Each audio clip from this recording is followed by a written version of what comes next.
Hello और स्वागत है आपका टीवी स्काइज में। मैं हूं रमेश और मैं हूं एक एमेचर एस्ट्रोनॉमर और एक एस्ट्रो फोटोग्राफर। दोस्तों मैं आज इंतज़ार कर रहा हूं एक अपने टेलीस्कोप का, आप टेलीस्कोप कह सकते हैं या लेंस कह सकते हैं, जो कि है सैमयांग 135 f2 लेंस।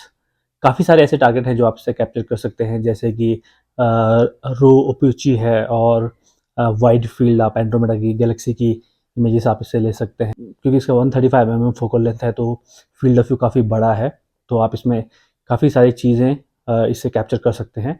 तो मैंने ये नया लेंस ऑर्डर किया है, मुझे अमेज़न पे ये काफ़ी अच्छे रेट पे मिला है। अमूमन इसकी वैसे एक कीमत है 65,000 रुपये के करीब है, लेकिन ये मुझे सिर्फ 36,000 रुपये में अमेज़न पे मिला है। जबकि इसके यूजुअल प्राइस जो स्टॉक क्लियरेंस प्राइस है वो तकरीबन 44-45,000 रुपये है, लेकिन उसके बाद भी मुझे ये जो है ये वाला लेंस ये 36,000 रुपये में मिला है। तो मैं इसका वेट कर रहा हूँ। जो ईडी वाला है उसकी जो प्राइजेस हैं वो 65,000 रुपये हैं, और जो नॉर्मल वाला है इसकी जो कीमत है वो आपका 36,000 रुपये, मतलब ऐसे यूजुअली 44,000 रुपये है, लेकिन ये मुझे 36,000 का पड़ा है। तो अभी उनका शायद स्टॉक क्लियरेंस है। पैरियो जो है रिटेलर अमेज़न पे, वो इसको काफ़ी सस्ते रेट में बेच रहे हैं। तो अगर आपको भी ये खरीदना है तो आजकल बेस्ट टाइम है, आप देख सकते हैं अपने पसंद का लेंस। मैंने ऑर्डर किया है सोनी का जो फ्लैंच होता है वो वाला, क्योंकि मेरे पास सोनी का एक कैमरा भी है, तो मुझे कोई इशू नहीं होने वाला है अगर मैं सोनी का लेंस लेता हूँ। तो मैंने सोनी के अडाप्टर भी मैंने ऑर्डर किए हैं वेरोन साइंटिफिक से, तो वो मैंने ऑर्डर किया है, तो होपफुली वो मेरे एस्ट्रो कैमरा पे भी फिट हो जाएगा along with my Soni A5000। तो चलिए देखते हैं, आज वो कुरियर आने वाला है और देखते हैं वो किस तरह से फिट होता है और मैं कैसे क्या क्या कैप्चर कर सकता हूँ। इसके लिए मेरे काफ़ी प्लान्स हैं। मैं सोच रहा हूँ कि मैं डार्क स्काइज पे जाऊँगा और इस लेंस को लेके जाऊँगा, और रो प्यूची जो है टारगेट, जो कि बहुत ही कलरफुल नेबुला है, उसमें येलो है, ब्लू है, रेड है, ऑरेंज है, बहुत सारा ब्लू, सारे सारे ही कलर उसमें हैं, बहुत ही सुंदर है।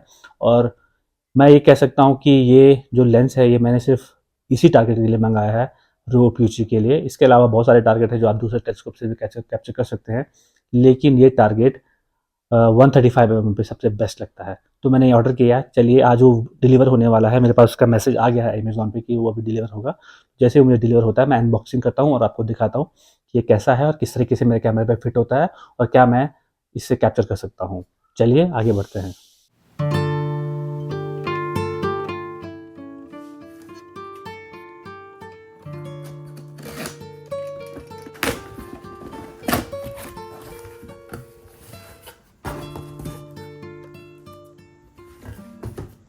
तो दोस्तों ये लेंस आ चुका है और मैंने ये खोल दिया है, और सबसे खुशी की बात ये है कि ये ED-UMC है, जो मुझे चाहिए था, जिसकी कीमत लगभग बाजार में 65,000 रुपये के करीब है। सबसे खुशी की बात है कि ये मुझे ये वाला लेंस मिला। मैं इसी चीज़ की उम्मीद कर रहा था, क्योंकि मैं काफ़ी पछता रहा था बाद में कि मैंने ये वाला क्यों ऑर्डर कर दिया, लेकिन फॉर्चुनेटली उन्होंने मुझे ED-UMC भेजा है। तो चलिए इसको खोलते हैं और देखते हैं इसके अंदर क्या क्या है। ये वो लेंस है।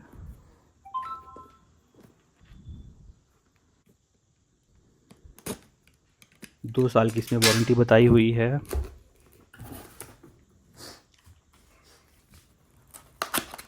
इसको खोल के देखते हैं। ये इसमें एक थैंक यू कार्ड मिला हुआ है, और इसमें रजिस्ट्रेशन के लिए बोला है, और कोई अवार्ड भी है। तो ये मेरा लेंस है, जो कि काफ़ी हैवी है, 850 ग्राम का है ये। इसके साथ एक बैग मिला है। बैग की क्वालिटी ठीक ठाक है, इतनी अच्छी भी नहीं है, इतनी बुरी भी नहीं है। इसको मैं साइड कर देता हूँ। और ये इसका वारंटी कार्ड है, और ये इसका मैनुअल है। चलिए मैनुअल को मैं बाद में पढ़ लूँगा। तो ये रहा ये लेंस, और ये मेरा सोनी अल्फ़ा 5000, जो कि बहुत ही आउटडेटेड कैमरा है, पुराना कैमरा है। देखते हैं इसमें किस तरीके से फिट आता है।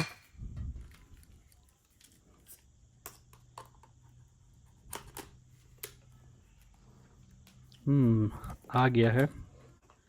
अब देखते हैं। ये इस तरीके से लग रहा है, कैमरे से तो काफ़ी बड़ा है। ये लगभग एक टेलीस्कोप ही है, एक क्योंकि ये टेलीफोटो लेंस है। 135 mm इसकी फोकल लेंथ है। आप ये देख सकते हैं इसका अपर्चर। जब ये सबसे छोटा है तो ये f22 है, और जब ये सबसे ज़्यादा खुल रहा है तो ये f2 है। तो ये रहा ये पूरा सेटअप। इसमें मैंने एक चीज़ देखी है दोस्तों, ये मैं इसको घुमाऊँ तो ये एल के पार नहीं जा रहा है जहाँ पर कि इन्फिनिटी फोकस है। तो आप मुझे बताइएगा कि ये ऐसे ही रहता है या ज़्यादा है इन्फिनिटी में।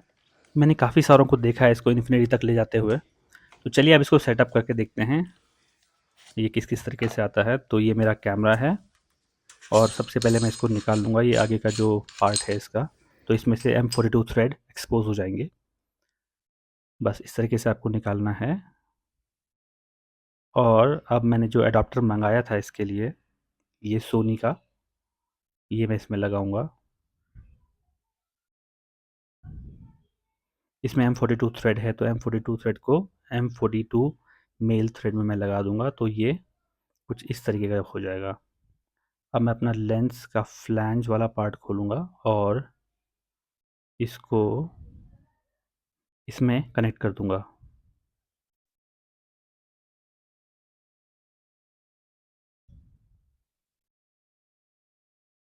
ये देखिए बहुत बढ़िया से कनेक्ट हो गया है।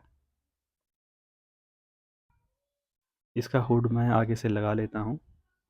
तो ये देखिए ये कुछ इस तरीके से लग रहा है। तो ये अब तैयार है एस्ट्रो फोटोग्राफी के लिए। दोस्तों आपको पता ही है कि मैं एक मिनिमलिस्ट हूँ, मैं ज़्यादा सामान खरीदता नहीं हूँ। तो मैं सोच रहा हूँ कि मैं इसके लिए कोई अलग से इसको माउंट करने के लिए अडाप्टर्स ना खरीदूँ। तो मैंने टेस्ट किया है इसको। ये वाला अडाप्टर मैंने मंगाया था extra M42 to M42 mail, इसकी मुझे ज़रूरत नहीं पड़ी, जो कि काफ़ी अच्छा है। इसको मैं वापस कर दूँगा। तो मैं यहाँ पर ये करने वाला हूँ कि जो मेरा रेड कैट 51 है, इसी का जो माउंट है, इसी की जो रिंग्स हैं, इसको मैं इसमें लगा के देखूँगा। अगर ये इसमें फिट हो जाता है तो मुझे नया कोई रिंग और डफटेल बार खरीदने की ज़रूरत नहीं है। मैं इसी को इसमें लगा के देखूँगा, जो कि मुझे लगता है कि आ जाना चाहिए। तो इसको मैं निकाल दूँगा यहाँ से। और अब यहाँ से मैं पहले ही सेट कर दूँगा कि मुझे कौन-सा एफ रेशियो चाहिए, और उस एफ रेशियो पे सेट करके मैं f2.8 पे रखूँगा इसको। मैंने सुना है कि f2 पे फ़ोकस करने में थोड़ी समस्या आती है, तो मैं f2.8 पे रखूँगा या फिर 4 पे रखूँगा। तो ये मैंने इसको रख दिया है और मैं चाहूँगा कि मेरा फ़ोकस रिंग जो है वो फ्री रहे। तो मैं कुछ इस तरीके से इसको यहाँ पे रख दूँगा। देखता हूँ किस तरीके से आता है। और ये मैंने स्क्रू इसका कस दिया है। अब विलियम ऑप्टिक्स का इसमें रिंग और डवटेल है, और सैमयंग का इसमें लेंस है, और एस्टकम्पेन का इसमें कैमरा है। तो ये इस तरीके से तैयार हो गया है। अब ये परफेक्टली फ़ाइन है बाहर जाके एस्ट्रो फोटोग्राफी करने के लिए। इसमें मैं अपना गाइड स्कोप भी लगाने वाला हूँ। तो अब आपको दिखाऊंगा कि ये गाइड स्कोप किस तरीके से इसमें लगेगा। अभी मैं फ़िलहाल इसको माउंट पे ऐसे रख देता हूँ। एक्सॉस्ट के सामने तो ये बहुत ही छोटा लग रहा है। तो ये रहा, ये मैंने गाइड स्कोप लगा दिया है। आप देख सकते हैं मैं गाइड स्कोप भी किसी एक्स्ट्रा अडाप्टर लगा के नहीं करता हूँ। एक स्क्रू आप देख सकते हैं उसमें मैंने कसा है।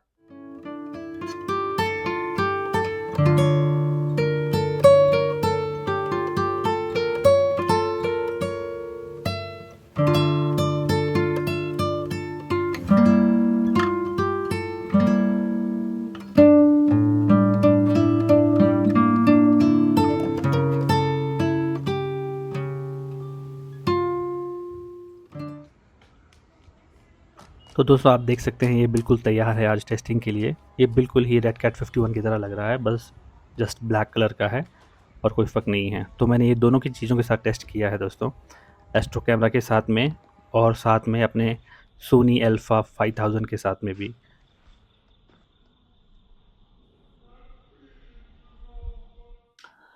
तो दोस्तों आपने देखा कि मैंने ये दोनों ही कैमरास में टेस्ट किया। एस्ट्रो कैमरा में भी, जो कि मेरा 533 MC प्रो है, और मैंने इसको सोनी अल्फ़ा 5000 पे भी टेस्ट किया। सोनी अल्फ़ा 5000 पे लास्ट मोमेंट पे जहाँ पे एल आता है वहाँ पर ही फोकस हो पा रहा है इन्फिनिटी फोकस। और लेकिन मैं नहीं जानता हूँ कि ये कितनी अच्छी तरह से इसमें फोकस कर रहा है। अल्फ़ा 5000 है, उस कैमरे को मैं ज़्यादा यूज़ भी नहीं करता वैसे फोटोग्राफी की। उसकी पिक्चर क्वालिटी इतनी अच्छी नहीं आती है, वो मोबाइल कैमरे की तरह बिहेव करता है कभी कभी। तो मैं उसमें नहीं यूज़ करने वाला हूँ। प्राइमरी मेरा ऑब्जेक्टिव था कि मैं अपने एस्ट्रो कैमरा पे इसको यूज़ करूँ, बट अनफॉर्चुनेटली वो एस्ट्रो कैमरा पे बिल्कुल फ़ोकस नहीं हुआ। इसका एक कारण ये था कि जो उसका मैंने एडाप्टर मँगाया था वो शायद थोड़ा मोटा था। जो लेंस है सोनी वाला, इसका बैक फ़ोकस 18 एमएम का होता है, क्योंकि जो मिररलेस कैमरा होते हैं उनका बैक फ़ोकस, सोनी के जो मिररलेस कैमरा हैं उनके बैक फ़ोकस 18 एमएम का है। और जो एस्ट्रो कैमरा है यानी कि ZWO या एस्ट्रो कैम्पन 533 MC प्रो, इन दोनों का ही बैक फ़ोकस 17.5 एमएम है। तो जो मैंने अडैप्टर मँगाया वो काफ़ी मोटा था। अनफॉर्चुनेटली मेरे पास वर्नियर कैलिपर्स तो था नहीं, तो मैं उसको ढंग से देख नहीं पाया कितना मोटा है। लेकिन वो डेफ़िनेटली मोटा था, क्योंकि जो मेरा एस्ट्रो कैमरा है वो बिल्कुल भी पिन पॉइंट स्टार नहीं दे रहा था। वो उससे काफ़ी ब्लोटेड से मोटे से स्टार आ रहे थे। मतलब काफ़ी गुंजाइश थी इसको और ज़्यादा फ़ोकस में जाने की, as compare to the Sony Alpha 5000। Sony Alpha 5000 पे एटलीस्ट वो डॉट तो दिख रहे थे। पर लेकिन मैं समझ गया था कि ये ऐसा फ़ोकस नहीं होगा। ऐसे बहुत सारे एस्ट्रो फोटोग्राफर हैं कि जो इस लेंस को खरीदते हैं और उसको फिर मॉडिफाई करते हैं, मतलब उसका जो फोकसर रिंग पे जो रबड़ लगा होता है उसको हटा के उसके नीचे स्क्रूज होते हैं, उसको खोल के फिर उसका जो फोकस जो रिंग है उसको और ज़्यादा एक्सटेंड कर सकते हैं, ताकि वो इन्फिनिटी के पार भी फोकस कर सके, मतलब इन्फिनिटी के एक्स्ट्रा भी फोकस कर सके, आगे भी जा सके, ताकि वो फाइन ट्यून प्रॉपरली हो सके इन्फिनिटी पे। अनफॉर्चुनेटली मैं नहीं चाहता हूँ कि मैं इसको खोलूँ, और मेरे और भी प्लान्स हैं, तो मैं सोच रहा हूँ कि मैं इस लेंस को वापस करा दूंगा, और अडेप्टर्स मैंने मंगाए हैं वेरोइन से, वो भी मैं वापस कर दूंगा। तो उसके बजाय मैं एक दूसरा टेलीस्कोप लाने वाला हूँ, आपको जल्दी ही उसका वीडियो मिलेगा, क्योंकि अभी गैलेक्सी सीज़न है, तो प्लान कर रहा हूँ कि गैलेक्सी को ही कैप्चर करूँ। तो अनफॉर्चुनेटली ये लेंस फिट नहीं आया। इससे मुझे क्या सीख मिली? तो उससे मुझे ये सीख मिली कि अगर मुझे 135 mm लेंस लेना है तो मैं सोनी का ना लूँ, क्योंकि it has a very less space to play with. मतलब उसमें सिर्फ आपका 17.5 या 18 एमएम का बैक फोकस है, तो आप उसमें अडाप्टर बहुत मुश्किल से कलेक्ट कर पाएंगे। जबकि आप अगर कैनन का लेंस लेते हैं तो उसका बैक फोकस 55 एमएम का होता है। तो 55 एमएम पे आपके पास बहुत सारा स्कोप होता है उसको एडजस्ट करने का। 55 टू 45 एमएम जो होता है उसमें आपको बहुत सारे अडाप्टर्स आप खरीद सकते हैं।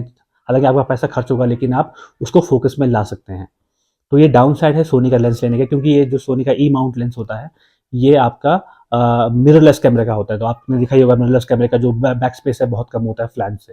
तो मैं अगर आपको ये खरीदना है तो मैं आपको राय दूंगा कि आप कैनन का ही लेंस खरीदें। उसमें आपको आपके पास 55 mm टू 45 mm का बैक स्पेस आपको मिलता है उसको एडजस्ट करने के लिए, तो आप इस वाले लेंस के लिए जाएं।